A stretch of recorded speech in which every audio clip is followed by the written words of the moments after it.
I'm Jake Bruton, and welcome back. Today, we're standing on top of a pile of Zip R so that we can talk about what Bill Wood's guys from Madeira Woodworks are doing on top of one of Matt Reisinger's jobs here in Austin, Texas. Let's see what they're doing. Come see Jake Bruton at Build Show Live, scan the QR code, or click the link in the description for tickets.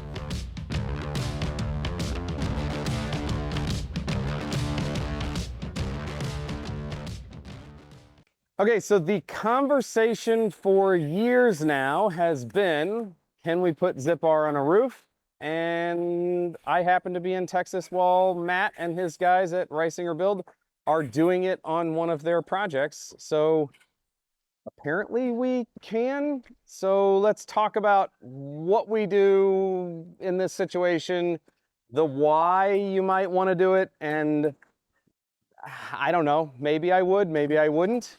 So Zip R is polyiso pre-attached at the factory to the zip sheathing. Zip sheathing is the WRB attached or integrated to an OSB panel. So we have polyiso on an OSB panel. You can see behind me, if you look up top, that there is already zip on the roof. So this is a combination of truss and stick frame roof because we have combination of details here where we have some radius work, we have trusses up top, we have stick frame sections to make all of this come together. And then we also have some very cool details with T&G exposed soffits here that they have very complicated assembly here.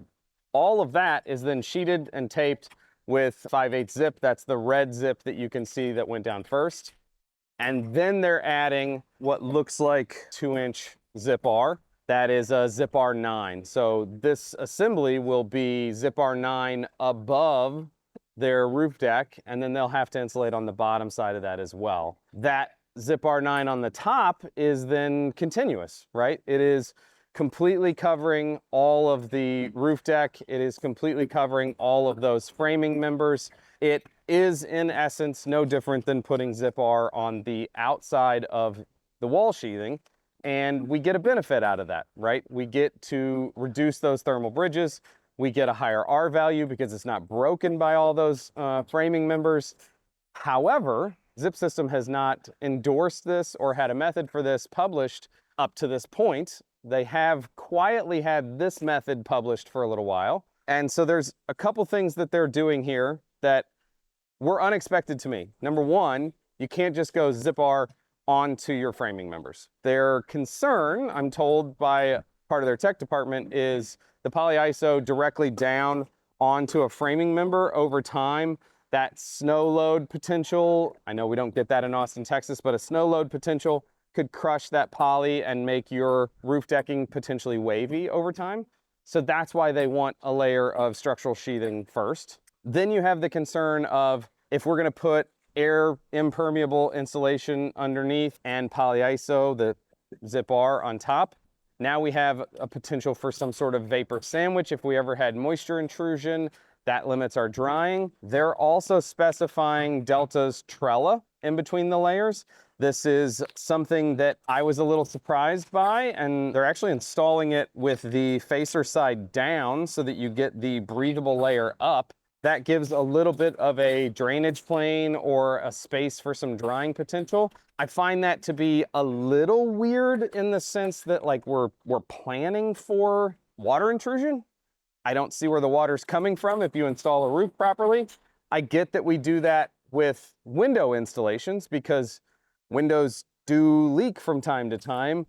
Roofs, if we have a roof leak, we find it and we fix it. So there's a little, I don't see it the same way that Huber sees it, but I don't have to agree with the manufacturer to do things the way that they want me to do it to maintain a warranty.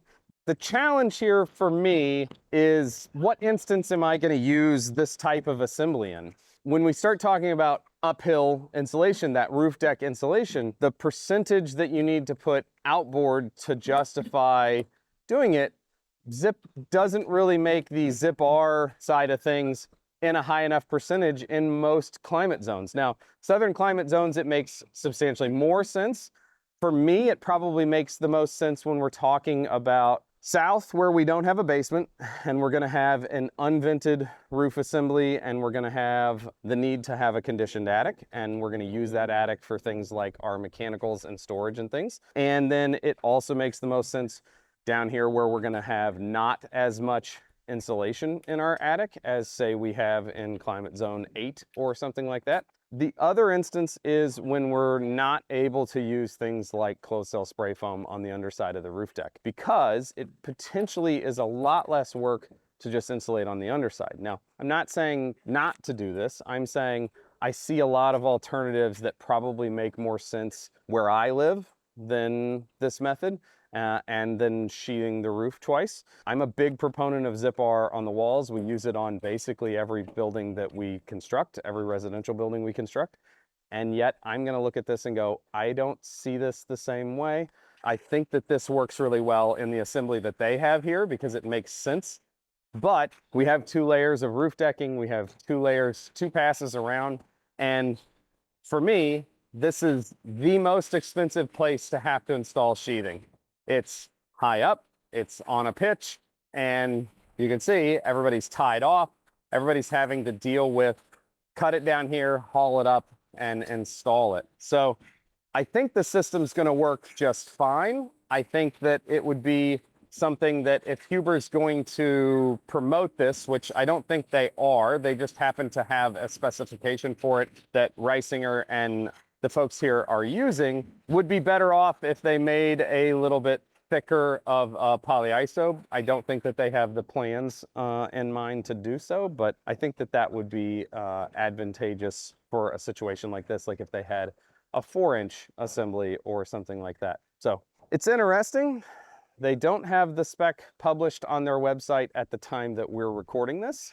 And I get to hold my video until after Reisinger has made a video about this. So go to Matt's channel here and check that out, because Matt's gonna have all of the nitty-gritty details of the exactly how Huber advised them to do this. And if you need the detail on how to do this on one of your projects, you can contact Huber and get the exact specifications for fastening, for all of the materials that have to go into the assembly as well. It's not terribly complicated. It just is super specific on how they want you to execute the details. So something new, something that is stamped from Huber, but consider whether or not it works for your climate zone for your assembly. So until next time, thanks for watching. Have a good day.